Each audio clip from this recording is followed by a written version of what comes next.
Sorry, just getting me a studio ready here. How are you? This is Paul Lennon here in the foreign country. What I do like about Fintan O'Toole's, what was that?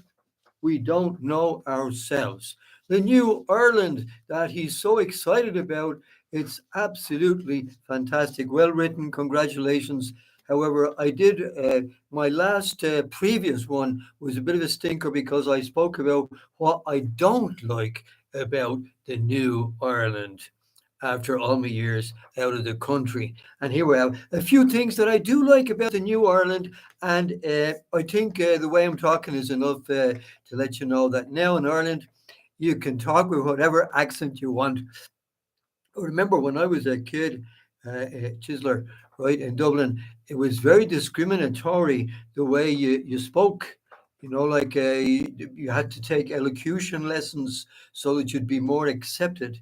And I think nowadays you can talk any way you like, and people can't say anything about it. Like it might be discriminatory, and we're modern now, so you can't be doing them kind of things, calling country people by bad names and things like that.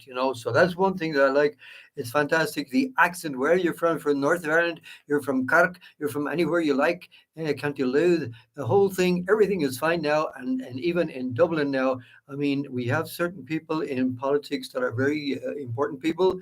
I don't want to slag them, but great. Congratulations, people in the higher echelons of the Irish government, and for your great Dublin accent. That was one thing I liked. The second thing I like about the New Irish is there's a lot of self confidence.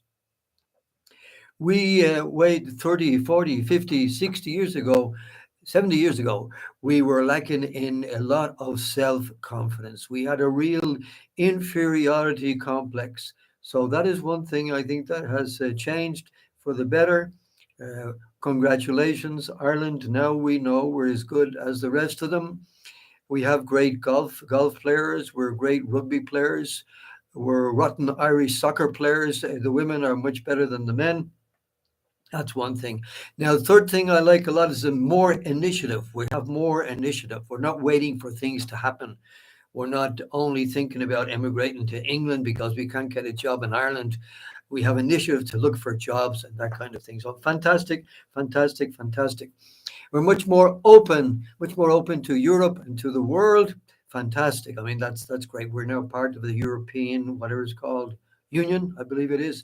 And that was a big step. I agree. A big step for Ireland. We don't depend on England so much as before. And now we're Europeans, like we were back in the days, in the land of the saints and scholars. We had those Irish missionaries going all over Europe to found monasteries. I hope nowadays we're not going all over the world founding brothels or anything like that. Oh, I think that might be censored by the Irish government or by your man O'Toole himself. There's a few bad things that I don't like about this openness to Europe. Um, okay, and now we know about the priest, the priest sexual abuse. We're working through that. There's still more stuff in the news about that now, with priests abusing the students at private colleges, like the big fancy colleges, Blackrock and Belvedere, and all them that we could never aspire to. But I think I don't know. Maybe I'm wrong, but I think the Christian Brothers, like they had the. I think they had the record breakers. They were the record breakers in this particular field.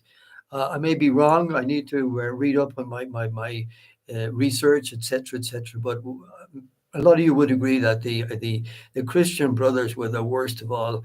Physical and sexual abuse was rampant, and so now I want to put in a little dirty little plug now for anybody who is willing to keep listening to this. Um, I think we Irish may have a problem with the sexual abuse, with the child abuse thing. We have to look at that a little more carefully. If we forget about the priest for a moment, we forget about the priest and we stop blaming the priest for a moment, maybe we can start looking a little bit closer at ourselves, and we realize that sexual abuse is a very dangerous thing in Ireland. We've got to be careful about that. and start looking at our own families. That's where most of the abuse happens. So if we're able to throw the stones and blame the church for everything, we'd be forgetting about the people who are inside our families and inside the sports clubs and the teachers and all the rest of the people who are sexual abusers.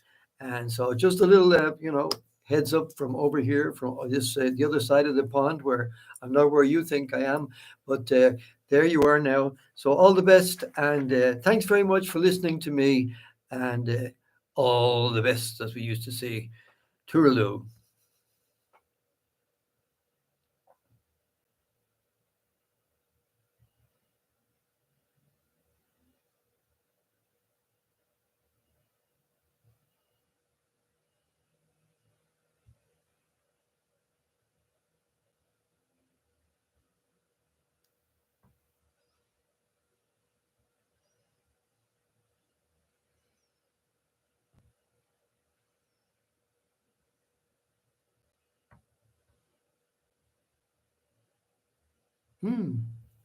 Stop now, for God's sake.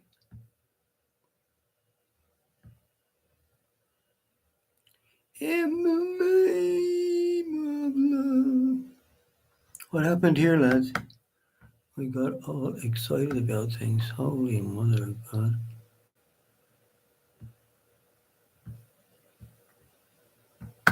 How do we get out of here, Paul? Do we escape out of there or something? Holy Moses.